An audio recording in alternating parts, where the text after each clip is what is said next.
बिजली यानी करंट, ये हम लोग के जीवन में कितना बड़ा वाइटल रोल प्ले करती है ये हम आप सबको पता है। अगर बिजली ना होती तो हम लोग का हालत क्या होता, ना हम एसी चला पाते, ना फ़ोन चला पाते, ना कि फ़ोन का चार्ज करके यूट्यूब वीडियो देख पाते, और भी कई सारे, ना हम पंखा लगा के भी सो सकते हैं, ना कि एक दुनिया को रोशनी दिखाने वाला बल्ब भी जला सकते हैं। तो लोगों को ये शायद बताने की ज़रूरत नहीं तो बिजली हमारे जीवन में कैसे अहमियत रखती है। अगर आप कुल मिला के बात देखा जाए, यहाँ से छोटी बात से बड़े बात तक के लिए बिजली की आवश्यक अनिवार्य है। अगर कुल मिला के बात देखा जाए, आज भी रोटी मकान कपड़ा जितना अहमियत रखता है जीने के लिए, उससे भी कहीं ज्यादा अहमियत बिजली और इलेक्ट्रिसिटी का भी है। तो बिजली को किसने खोज किया? पुराने जमाने में बिजली को लेके कोई काला जादू बोलता था, कोई तंत्र बोलता था, कोई मंत्र बोलता था। तो आखिर क्या सच है? बिजली बनाने के लिए कितना वैज्ञानिकों ने कितना आविष्कार किए हैं। तो आज के वीडियो में हम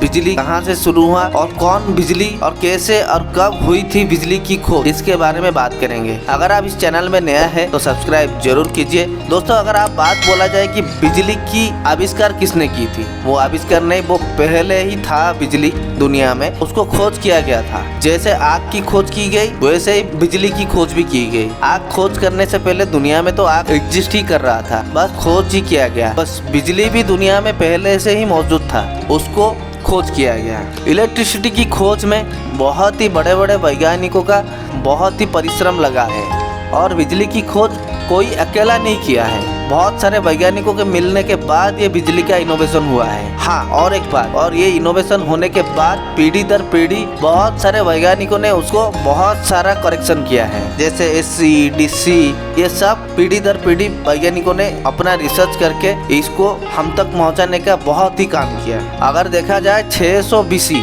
में एक वैज्ञानिक थेल्स ने, उनका खोज ये था, कोई भी रेशम या बिल्ली के शरीर में अगर कुछ भी प्लास्टिक को अगर घिसते हैं, कुछ ऐसा ऊर्जा बनता है जो कि छोटे छोटे चीज को अपने तरफ आकर्षित करता है। और ये सबको देखते ही सब ने बोले कि ये तंत्र है या मंत्र है, जादू है, टोना है, ये सब बोलते ही उसके तरफ कुछ इस नजर ही नहीं दिया। सन 1752 में बेंजामिन फ्रैंकलिन, उनका ये मानना था कि आसमान में चड़कने वाले बिजली और छोटे छोटे चिंगारी में जो चड़कता है बिजली, वो दोनों में कुछ अंतर नहीं। और बेंजामिन फ्रैंकलिन ने इसको साबित करने के लिए एक पतंग में भीगा हुआ धागे में चाबी को बांधा और उसके बाद वो पतंग उड़ाए, और उन्होंने आंधी तूफान में ये पतंग को उड़ाने लगी। और जैसे पतंग ऊपर चलता गया और वो पतंग के माध्यम से बिजली वो भीगी हुई धागे में से आके उनको झटका लगा, और ये जान को जोखिम में लगा के वो इसको प्रूव किया कि आसमान में चड़कने वाला बिजली और चिंगारी का जो भी चड़कता है उसमें से कोई भी पार्थक्य नहीं है। सन 1800 में अलेसेंड्रो वोल्टा ने, जो कि बहुत बड़े वैज्ञानिक थे, उन्होंने भी खोज की, और उनका खोज का ये मानना था कि केमिकल रिएक्शन में भी हम बिजली पा सकते हैं। और ये देखते देखते उन्होंने एक इलेक्ट्रिक सेल का आविष्कार किया, वो सेल बिजली प्रोड्यूस कर सकती थी, और उन्होंने बैटरी का नेगेटिव और पॉजिटिव को भी निकाला था, और इसको देखते ही उनके नाम से वोल्ट यूनिट रखा गया। और उसके बाद सन 1831 में माइकल फाराडे, इन्होंने भी बिजली के गवेषणा में बहुत ही क्रांतिकारी पदक्षेप लिया।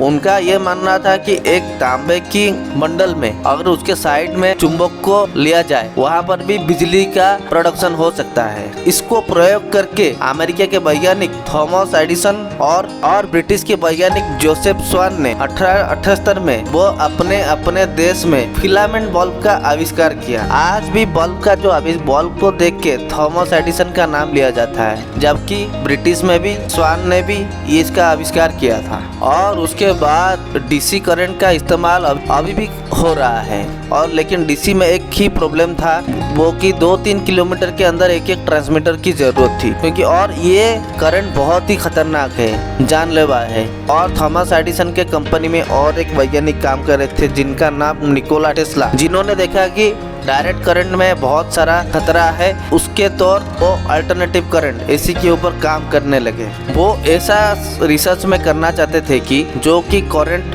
सेफ हो और ये करंट दूर से दूर तक भी भेजा जा सकता है। जब ये बात वो एडिसन को बताया, थॉमस एडिसन ने एसी को इस्तेमाल करना मना किया, वो डीसी को ही प्रीफर कर रहे थे।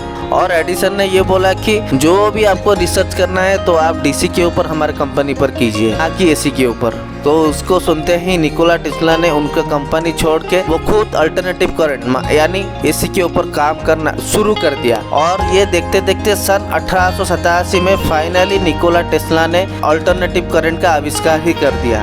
और ये एक ऐसा करंट था जिनको आप बहुत दूर दूर तक भी कोई भी बिना परेशानी में आप ये करंट को ले जा सकते हैं। और ऐसे ही बहुत सारे वैज्ञानिकों ने अपना इनोवेशन को आगे तक लिया बिजली, जो कि आज हम इस पंखे के नीचे, कोई एसी के नीचे, कोई फोन चार्जर, हर वो चीज, टीवी, फ्रिज, हर वो चीज इन्हीं सभी वैज्ञानिकों का खोज के कारण आज हम इस्तेमाल कर पाते थे। और ये भी माना जाता है कि निकोला टेस्ला ने बिजली को सेफ बनाया, कम से कम लोगों की मौत हो, बहुत ज्यादा से ज्यादा डिस्टेंस पर बिजली को आगे लिया जा सकते हैं। और दोस्तों, आपके मन में तो हमेशा एक ही सवाल आता होगा, भारत में बिजली कौन से शहर से पहले शुरू की गई थी और कब? और उसका सरल सा जवाब ये है, 1879 पे पहले कोलकाता शहर पे बिजली दी गई थी। और ये देखते देखते 1905 तक हर शहर को बिजली पहुंचने लगे। हर शहर तो नहीं, अब कुछ कुछ मेन शहरों में बिजली पहुंचते पहुंचते 1905 हो गई थी। तो दोस्तों, आपके लिए एक सवाल है,